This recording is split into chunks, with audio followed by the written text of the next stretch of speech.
Thank you for listening to the Damage Report podcast, the show covering the true threats facing our country and what you can actually do about them. You can support this free podcast by leaving us a review and giving us a 5-star rating on Apple Podcasts or wherever you happen to be listening to it.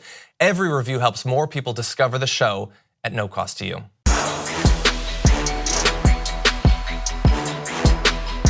Welcome everyone to another episode of the Damage Report. I am John Iadarola. It is Thursday and we're mixing it up. Brett Erlich is here. I am here for one purpose, and that purpose is John is not, he doesn't show it and he never admit this, but he's not feeling great today. So I am here just in case he suddenly can't speak. And at that point, I will speak for him. I will interpret his will in his weakened condition. And I will say that to you. It'll be blah, blah, blah, something, something, the environment. Blah, blah, blah, something, something. People who can't fight for themselves, I'll fight for them. That's exactly how I sound. Some BS like that. Yeah, no, my voice like started to go out at the end of the first hour yesterday, and so I'm really worried it's gonna happen because I don't know if you know, but I've been not sick, but sick for months. Yeah. I've had like sinus problems for, I think it's permanent at this point. I think it just will always have this. And how does that present? From my experience sitting next to you in the office, it presents like this. Normal, and then, like just a sad. Yeah, I'm a sad man. I'm a sad man. Of pain and agony, but like once every 3 hours, it's just like. And to be fair, while I've self-medicated for this, I've not gone to a doctor, which I don't really have, because it turns out American health insurance is not good. It's not good in America. We need to document this because John is going through the same thing that I went through like 3 years ago when I was like, how does the healthcare system work? Or maybe more than that, maybe like 7 years ago. And you are having every bit of the frustration that millions of Americans, whether they get their health insurance through an employer or the general system or they buy it themselves, this is the hair-pulling, ridiculous. And you can tell by me because I'm lost some of my hair because of this. Yes, and so I'm having these issues despite the fact that I'm lucky enough to have health insurance. And hair. Even so, yeah, for the most part, I'm working on it. Okay, why don't we move into some news? We're gonna have a big show. Did you know Bernie Sanders is back targeting another one of the biggest companies in America? He had some great success with Amazon, and now he's moving on to another one. We're gonna talk about that. Donald Trump has a new target, at least behind the scenes. It's Sean Hannity. Ooh, interesting. We're gonna have Dr. Rob Cohen, who's both a doctor and a vet, who's gonna be coming on. This is the week of Veterans Day. We're gonna be talking about the state of veterans health care in America and what needs to be done to get it to where it needs to be. And you know what we're also gonna have? Meanwhile in what's going on around the world. That's how we're gonna be closing out the hour. But first, breaking news. The US has imposed sanctions on 17 Saudi Arabians allegedly involved in the killing of Washington Post journalist Jamal Khashoggi back in the very beginning of October. Now that follows apparently indictments inside of Saudi Arabia against some of the individuals. There is talk out there over the past day about the possibility of the death sentence. The death sentence for MBS, the Crown Prince? No, just some lower level guys. And so look, maybe that will actually happen. Maybe these Treasury Department sanctions will matter in some way for their international travel or bank accounts. Maybe there will actually be arrests inside of Saudi Arabia. But as of right now, it's not like they're really going to the top of this in terms of the planning. So this is technically an update that we are obligated to give to you, but I'm not sure how much the situation has really changed. To kind of equate this to the kind of Arab-speaking, I don't even know, to that region of the world, the kind of knowledge that most Americans have of it for the last 70 to 80 years, Casablanca. The entire apparatus just literally said what Louis says in that moment, which is round up the usual suspects. Yeah.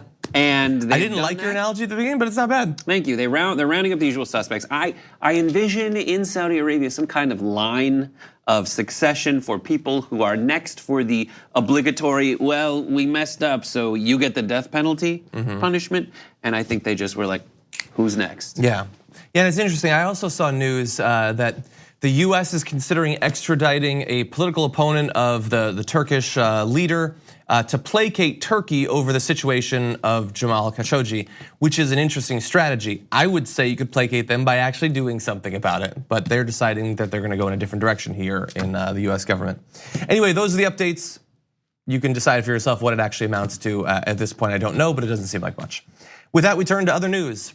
Today, Bernie Sanders is unveiling another big piece of legislation intending to sort of rein in some of the excesses of American capitalism by chopping down to size in a few small specific ways one of the biggest corporations in our country, which is Walmart. This bill would bar big corporations. By the way, it's the Stop Walmart Act. Just to, if you believe that maybe I'm overemphasizing the Walmart part of this, no, he's focusing on it. So this bill would bar big corporations from buying their own stock, a move that rewards shareholders unless they pay all employees $15 an hour, provide them 7 days of sick leave, and prevent CEO compensation from rising more than 150 times above median employee pay. All three of those are, of course, good changes. It is interesting that that the 7 days, that is really a low bar that we have not hit here across all companies in America.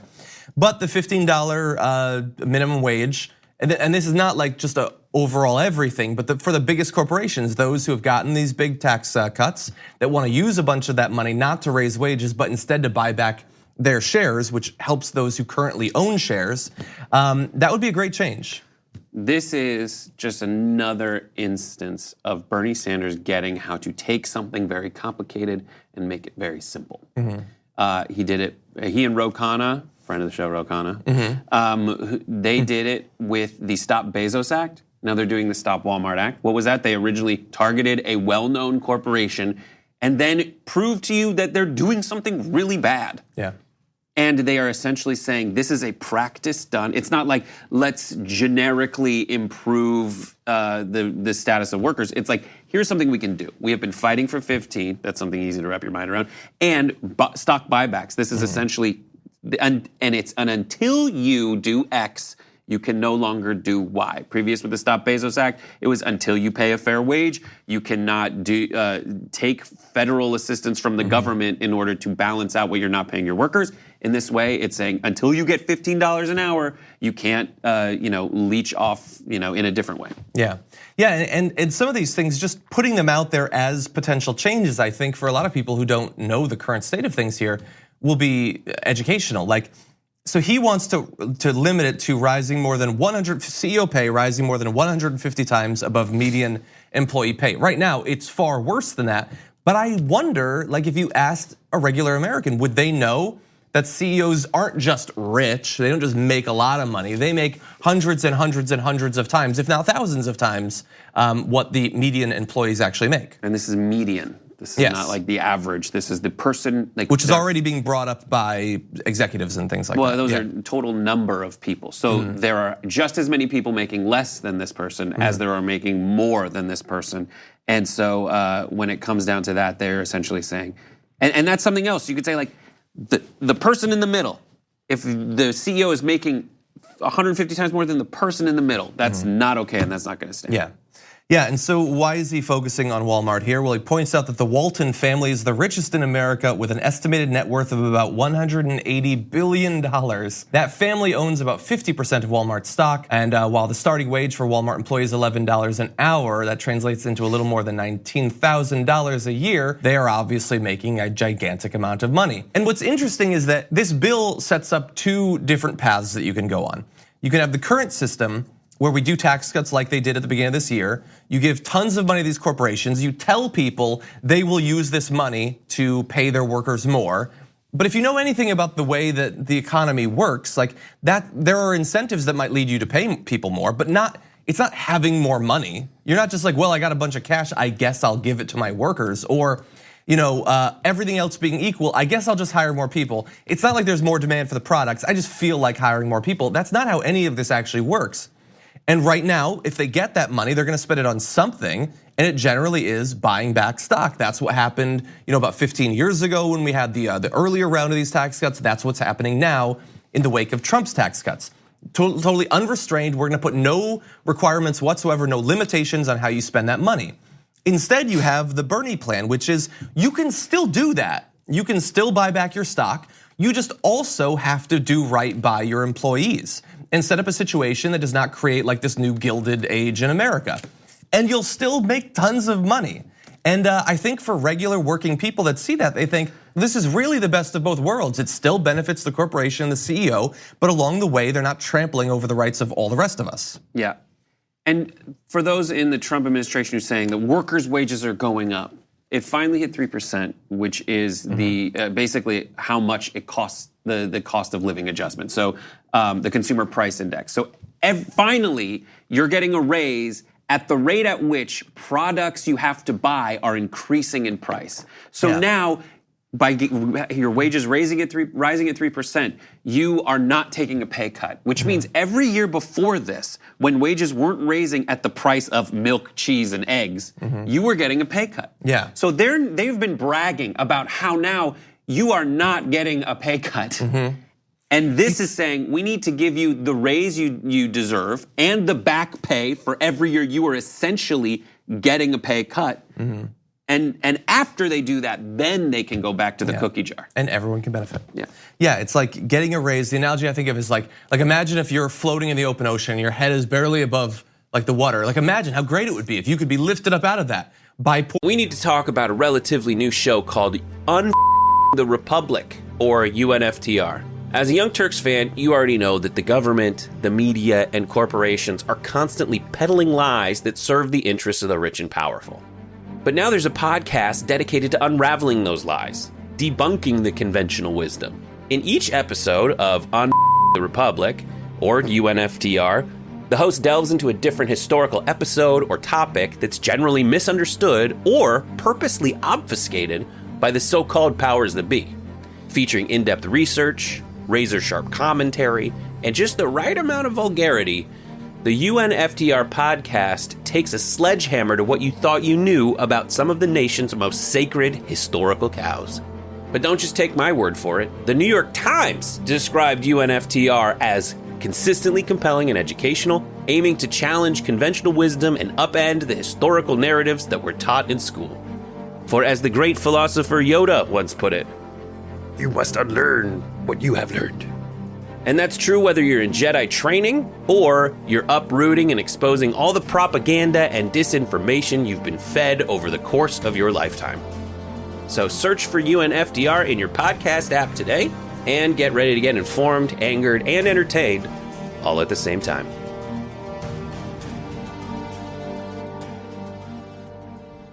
Pouring more water into the ocean. That doesn't actually improve your situation. Bad analogy.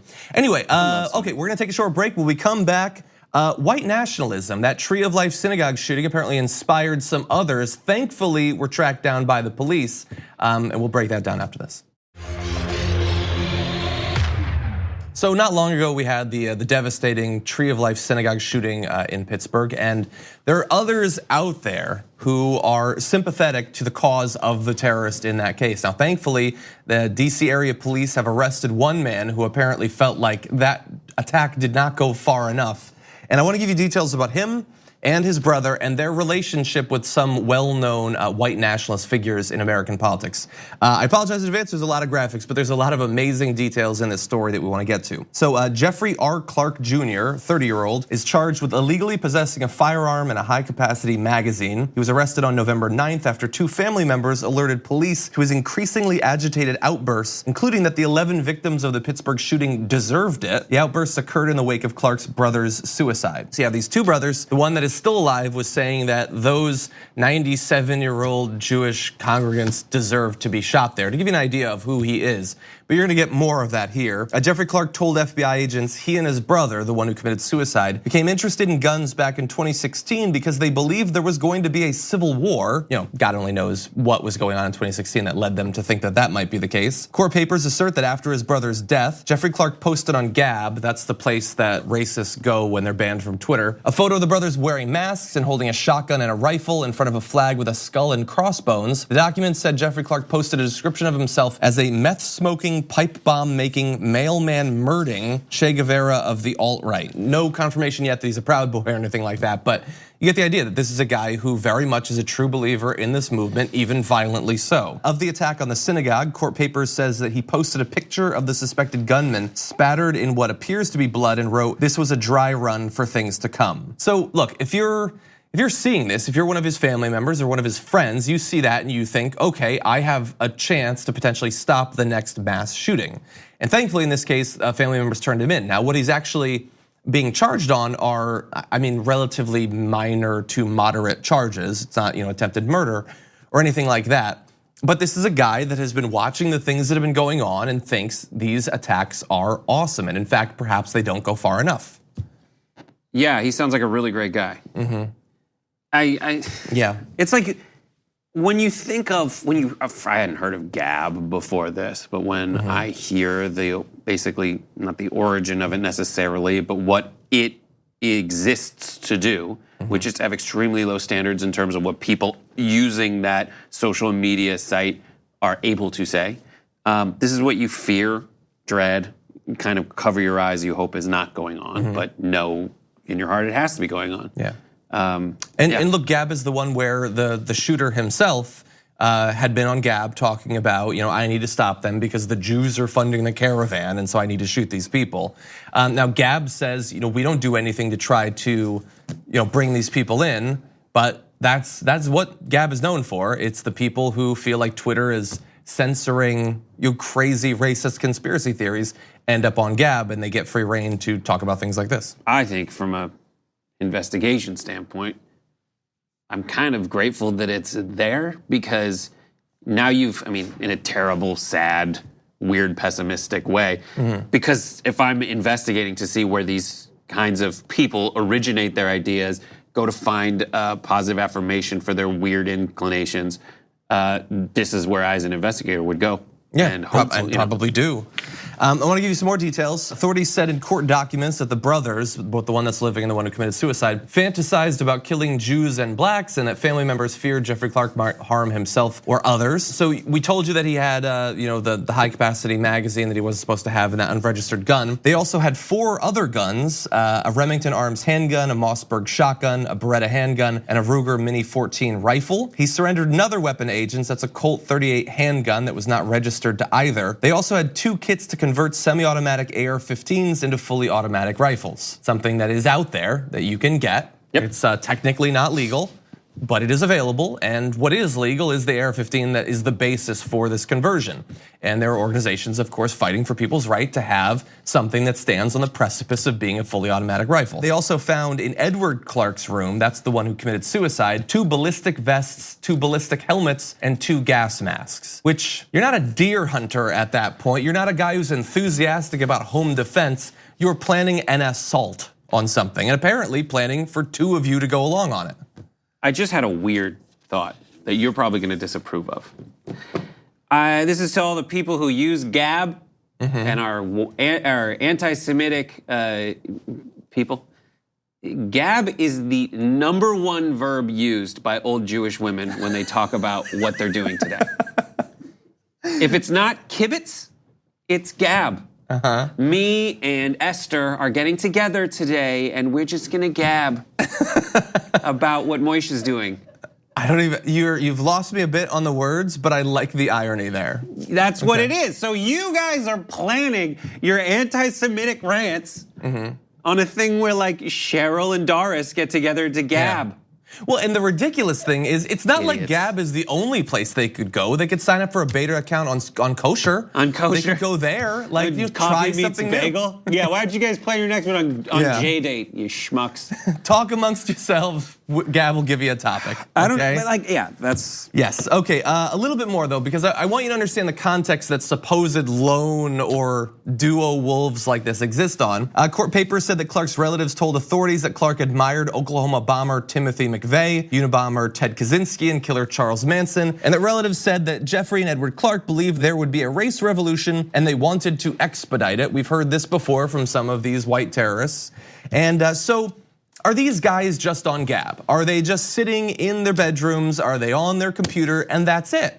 Well, no, in a lot of cases, once we find out about these people, we find out that they were actually involved in events. They were supportive of individuals, not just, Ted Kaczynski. We're not talking about just decades ago. In early April, both of those Clark brothers rallied in DC with Richard Spencer, a white nationalist who casts himself as a nonviolent racist who calls for peaceful genocide. They posed with him outside the White House at the April rally, and the following month they attended another Spencer rally outside the White House. So Richard Spencer is a Nazi. He wants to inspire other people to become Nazis. And what do Nazis do?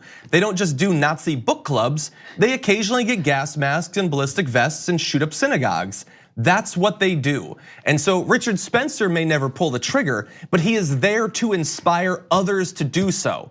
And so when you see Richard Spencer rally, when you see, Charlottesville, all of these different events, the one in DC earlier this year, those people in that crowd, some of them are just enthusiastic racists, and others will be headlining domestic terrorists at some point in the future, unless, like in this case, the police stop it first. I'm of the Blues Brothers approach to the Nazi movement, which is to make them look as ridiculous as possible, because that's all I can think to do. Like, I know all those are absolutely valid, true feelings about like Nazis. They are terrible, horrible, no good, very bad people. But I would love to see the Nazi book club. Mein Kampf again? Don't we have a new one? Yeah. Could we do a Harry Potter? Can Maybe. we please? What if they did? Those parts with Slytherin. What are your secrets, Potter?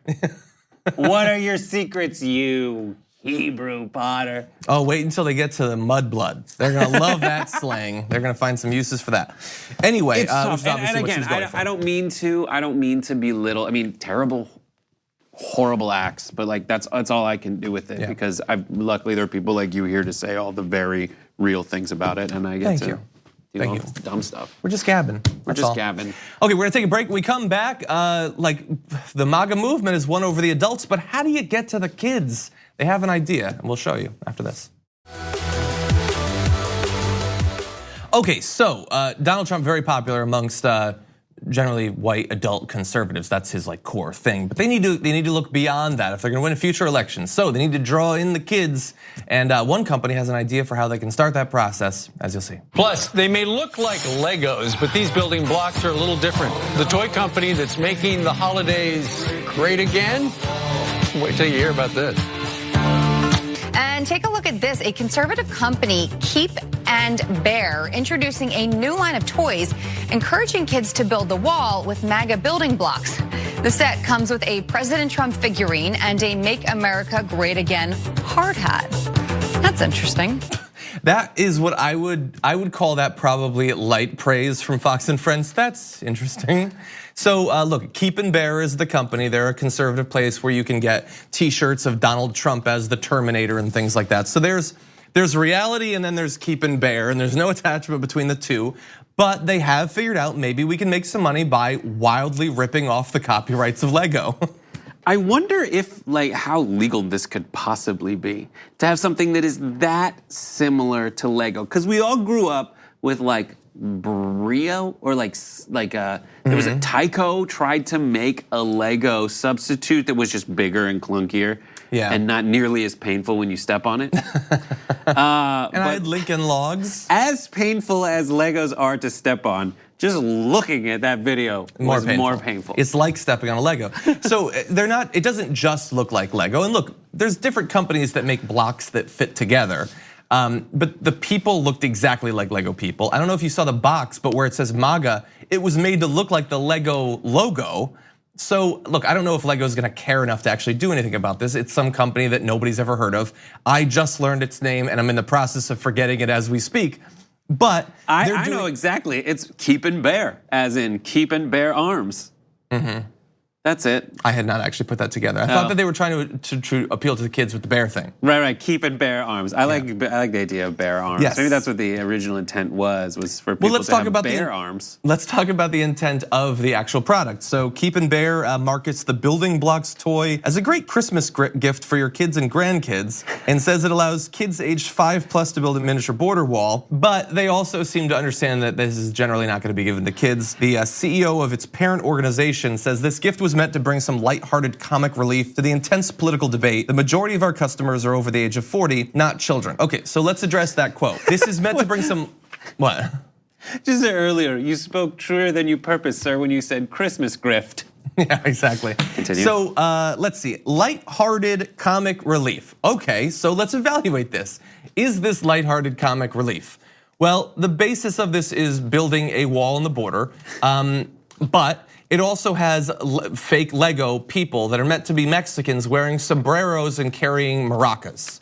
So the idea there is either the kids are meant to think or the actual people think that the people coming to the border are just stereotypical Mexicans in sombreros and maracas, just having fun and playing music as they cross the border. It's not a group of 80 LGBTQ people from Honduras that have been discriminated against every step of the way and are desperately trying to no longer be lynched or set on fire and things like that. So I guess this is a lighthearted take in some definitions. I also think it's interesting that they're like, okay, this is technically for kids, but we understand it's probably more for adults.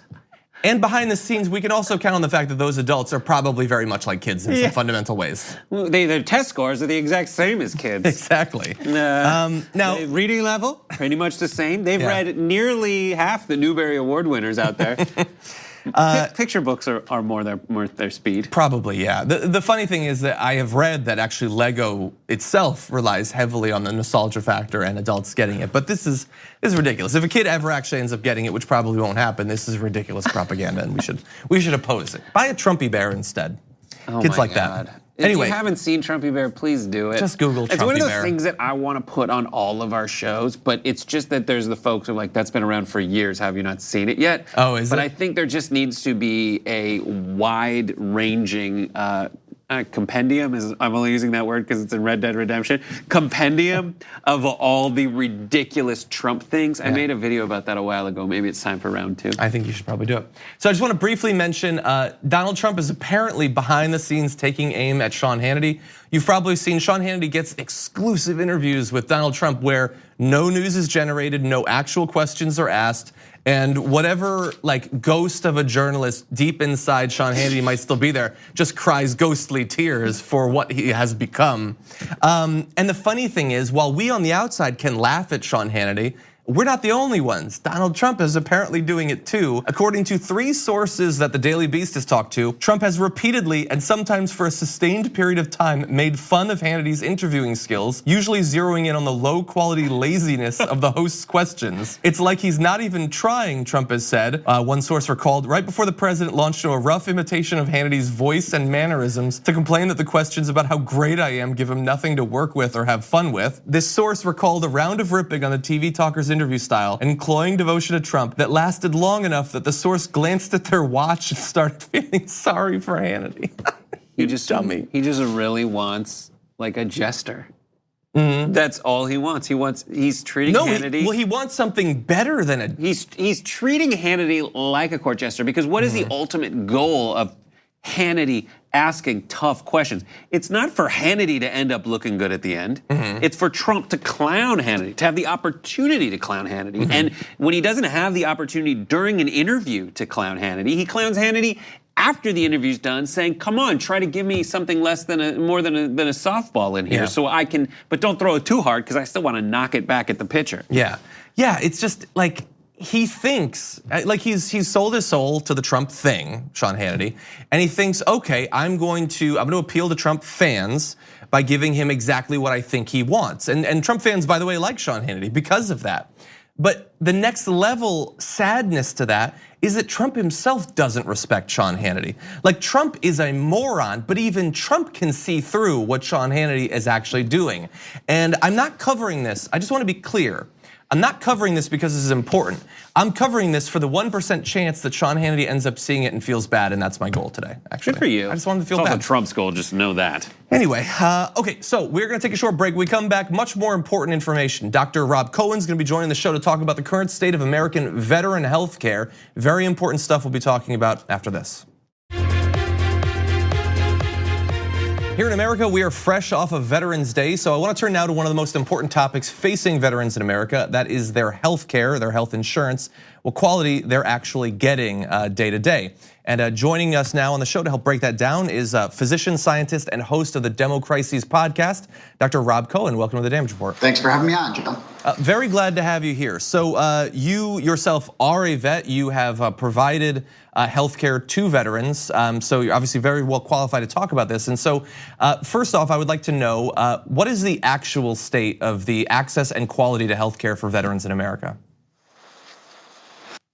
It's a mixed story. It's not as bad as it's sometimes portrayed in the media, but it's certainly not as good as it needs to be. The good news is that there's pretty easy solutions to what we need to do if we have the political capital to accept the reality of the problem. The core problem is simply that there are 20 million vets in the country, and the Veterans Administration is now the fifth biggest department second biggest department and the fifth biggest budget line in our national budget at $200 billion. And that means we've made a lot of promises to veterans going forward that as a nation we may not be able to pay for in our financial state. So you sort of alluded to this when you said how the healthcare is portrayed in the media, and I'm certainly looking to learn about this. What misconceptions do regular Americans or people in the media covering this topic have about the subject? That it's really bad, that veterans don't ever get what they deserve. The truth is, once you get into the veterans healthcare system and you have your doctor that you can rely on, you actually get seen pretty well. The healthcare records are taken care of. It's usually decent quality care, good quality care, and the veterans that deserve not to have to pay anything don't have to pay anything. So the challenge is just managing this large of a bureaucracy and getting people into care when they really need it if they haven't gotten into the system or if they have a new problem. And that's really a problem that we have in a lot of parts of the American healthcare system. The patients are aging. The Vietnam War veteran era is aging, and that's creating a lot of new health problems consistent with being of older age. And the healthcare system may not be ready to handle it all. And so investing more money and more efficiency and hiring more talent is of urgent need. So you've previously treated soldiers at Walter Reed, which is one of the more high-profile locations for this subject. Based on your experience, if you had control over some of the reforms that we could put into place for veterans healthcare, what are some of the suggestions you would make for how things need to evolve? Protect the budget is a big one. There are some basic healthcare efficiency things. For example, the current Secretary of Veterans Affairs wants to take routine things like hearing aids and eyeglasses out of the existing VA system. That's actually a good idea. It would reduce the bloating of the system. President John McCain, before he died, joined with Bernie Sanders to pass a Bill 13, finally, in response to some of the media reports, to allow veterans who live far from a facility to see a medical doctor in their area. Now, a recent report showed that the veterans that had this ability still bureaucracy had difficulty getting appointments on time. So it's basic, sort of company efficiency, which a really good executive with appropriate resources and the ability to hire and pay the right kind of talent would work. And the nice thing is, in this budget, the Veterans Administration budget has increased in the last couple of years, and so now we have to carry through on some of the promises we've made. It's kind of unfortunate the president uses veterans as a political foil. I'd rather he speak softly and carry a big, actually do something big on the subject. So I'm glad that you brought up Donald Trump, because during the campaign he has pitched himself. I believe he once described himself as literally the most militaristic person in the world. He likes to say that he supports the troops. Has that translated over the past 2 years into any actual action, big changes that could benefit veteran healthcare? So I'm not a big fan of Donald Trump. In fact, I'm not a fan at all. But in fairness, the increase in the Veterans Affairs budget was a positive development. The Veterans Affairs budget has gone up by 25% from $160 billion to $200 billion since he took over. And that is a good thing, and we should appreciate that. It would be nice, this should be a really bipartisan issue, and I wish he wouldn't politicize it the way he does. And then we need to be honest about how we're going to pay for this going forward, because we've made a lot of promises. We could do it if appropriately resourced, but yeah, that is always the question, isn't it? So I would like to possibly contrast him with another politician. You'd previously mentioned John McCain, former senator. You had served as a staffer for John McCain. This is a topic that over the years he did repeatedly bring up. Obviously, he's a former vet as well. How has working for John McCain shaped your approach to this topic? John McCain would never put politics first. And with some topics, in fact, with a lot of topics, it would be really great if not put politics first, if we put the problem and worked across the aisle. Bernie Sanders and John McCain passed the Veterans Choice Act in 2013. That's a glorious bipartisan issue. It would be really nice if, we've got some great Democratic veterans and some great Republican veterans. It'd be really nice if they could together show united front and put some real political capital behind it. John McCain, when he prioritized something, everybody knew about it. He went on TV, he defended his positions against critics from both sides, and it would be really, really nice if we could do that. By the way, I know the video feed is a little rough. I'm coming to you from the Congo, so oh wow, just want to apologize for that. Okay, I did not actually know that. That is amazing and perfectly understandable then. Wow, okay, that's very interesting. I also did want to ask you though, you're the host of the new Demo Crises podcast. Could you tell us a little bit about that? We take on the big challenges of our day. We're starting with what we call the 3 demo crises: democracy, demography, and demoralization. So that's crises of democracy's failing, human overpopulation, the destruction of the environment, and the general sense of apathy that's setting in, or maybe the demoralization, that the lack of sort of upright citizenship that this president may be ushering in. And so we're starting with those 3. We take them on, we look at them as John McCain would, using the best ideas from both sides. We believe that shared sacrifice has made America wonderful in the past, and we've lost that ethic in the short term, but it doesn't. We can get it back better than some countries really would have a chance to. And we're very excited about it. Today we'll release a wonderful episode comparing the Republican insurgencies of John McCain and Teddy Roosevelt. The big difference was Teddy Roosevelt won, but get their insurgencies against the Republican establishment. Teddy Roosevelt won. He defeated the Orthodox Republicans, and John McCain had a lot of difficulties, and we discussed the reasons why, as well as how we can learn from both of them to move our country forward against some of the more difficult members of the Republican Party, who you could probably name.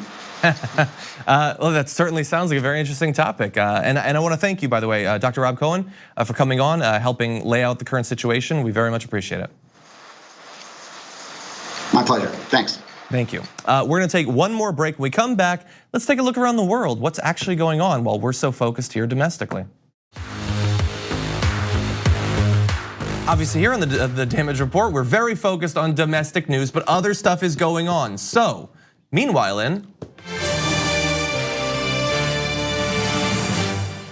Ooh, Indonesia. Indonesia, beautiful footage as always. In Indonesia, you can ride the bus if you turn in some trash. Under the scheme launched by Surabaya in April, this is one of the regions in Indonesia, commuters can ride red city buses by dropping off plastic bottles at terminals or directly paying a fare with bottles. If you want to know what the exchange rate is, a 2-hour bus ticket costs 10 plastic cups or up to 5 plastic bottles, which the city hopes will help it meet an ambitious target of becoming free of plastic waste in 2 years. A bus can collect up to 250 kilograms of plastic bottles a day, or 7.5 tons in a month. Damn. This in conjunction with, there's something that resurfaced on Reddit the other day, which is in Australia, what they do for storm drains is they started tying giant mesh nets around the storm drain where it comes out. And just by doing that, it's like a very tight cargo net, it catches tons and tons of plastic every year. And bodies and all kinds of stuff from Red Dead Redemption. Yes. I shouldn't have said Red Dead Redemption. No, because now we're thinking about it. Okay, but that's a good idea as well. This is something we definitely need to deal with. I know that earlier this year we did a big segment. We did like a sort of a show mostly focused on plastic pollution. And now I really do see it everywhere. I haven't changed my behavior at all, but I see it.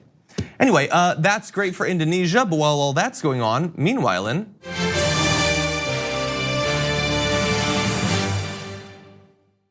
the Netherlands, another beautiful video. So in the Netherlands, they have a man, a self-styled positivity guru, Emil Ratelband, who wants to legally change his age. He's a 69-year-old. He's asked the court to approve his request for a new birthday that would make him 49. He says his legal appeal is consistent with other forms of personal transformation that are gaining acceptance and government recognition in the Netherlands and around the world. Wait till you're 70, because when you're 69, when people ask how old you are, you need to spend an entire year going, 69, dude. My God. I think he heard 69 is the new 49 and thought, but it could be. No, it's not the same thing. Like, and I'm not saying that he's not genuine, except that he's not genuine. But like the people who try to take all of these other things and say, well, it's the same thing as, feeling like your gender identity isn't, matching up with your birth. It's not the same thing, man. And like this one of issue where a guy wants to be funny and stuff is, I would say, whether he means to or not, making light of the actual struggles that many, many, many people around the world are dealing with. So, Netherlands, I love you. Emil Ratelband, you seem cool, but stay 69, okay? You're 69. And honestly, that's kind of the motto of this show is stay 69. Thank you. It's like keep it 100, but makes you uncomfortable. Way pervier, okay. Way. So that's the Netherlands, but meanwhile in...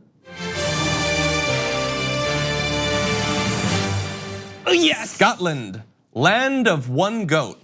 So in Scotland, they might ban corporal punishment, which I will just say, I mentioned this to our producer, smacking a kid upside the head seems like the most Scottish thing I can actually imagine. I say this as a person who's a little bit Scottish. What's the matter with you? Put that mutton down, you little smash. Exactly. What do you do if you can't smack someone? William Wallace was quartered. You can handle this.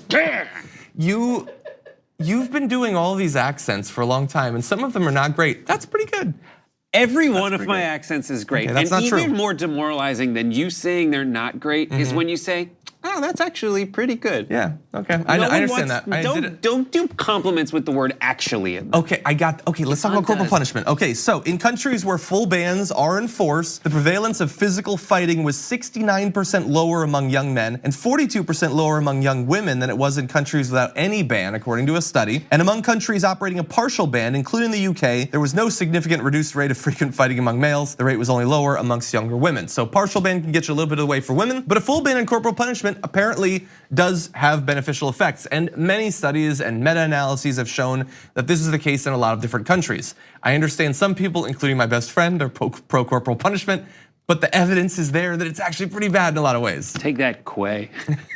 Don't say his name. He's been on the show. Anyway, good job, good work, Scotland, although you're not quite there, but keep pushing forward. Meanwhile in France.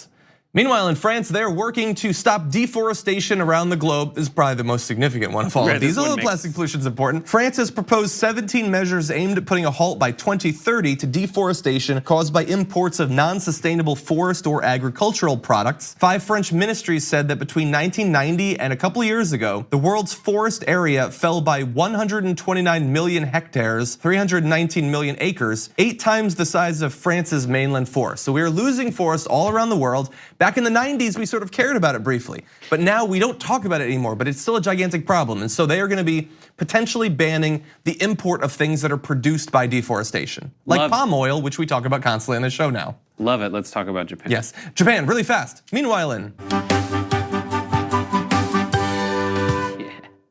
We purposely threw them off there. Meanwhile, in Japan, they have got a new minister of cybersecurity who says he has never used a computer. Sumimasen. Come on, man. Oh God. The best thing I heard about Japan recently was that they recently apologized profusely for a train leaving 23 seconds early. That is the awesome. most Japanese apology ever. But how is there a person in Japan that's never used a computer? Let alone, I don't know. If I didn't have a computer, do you know what my life would be like? And I'm not even the head of cybersecurity. Don't want to be around you with that. Anyway, that's world news. That's the only stuff that's going on around the world. Thank you, Brett, for joining us. Great to have you on. And thank you for watching. If you haven't already rated the podcast, please do so on iTunes. Super important. And we'll see you tomorrow morning.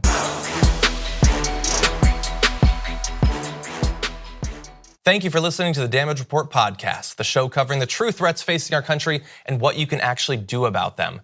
You can support this free podcast by leaving us a review and giving us a 5-star rating on Apple Podcasts or wherever you happen to be listening to it. Every review helps more people discover the show at no cost to you. Thanks for listening to the full episode of The Damage Report. Support our work, listen ad-free, access members-only bonus content, and more by subscribing to Apple Podcasts at apple.co/TYT. I'm your host, John Iadarola. I'll see you soon.